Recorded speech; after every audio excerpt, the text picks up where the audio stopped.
Hello. Hello, నా ఎక్కడున్నా? నేను ఇంట్లో. నైట్ బయటకు వెళ్ళాం, వస్తావా? సరే, ఒక 5 minutes నేను కాల్ చేసి చెప్తా.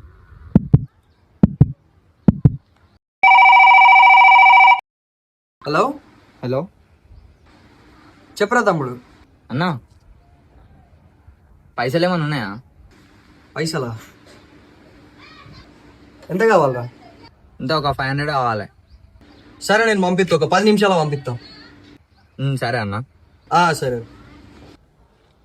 అన్నా, తమ్ముడు, పైసలు కొట్టించిన వచ్చినాయారా? ఒక్క నిమిషం అన్న, నేను అడిగింది 500 అన్న. నాకు తెలిసిరా నువ్వు మరదలతో బయటకు పోతున్నావని. 500 ఏం చాలుతాయి, 1000 రూపాయలు తీసుకొని జాగ్రత్తగా ఖర్చు పెట్టుకో. ఏమన్నా అవసరం పడితే ఫోన్ చేయమల్లా.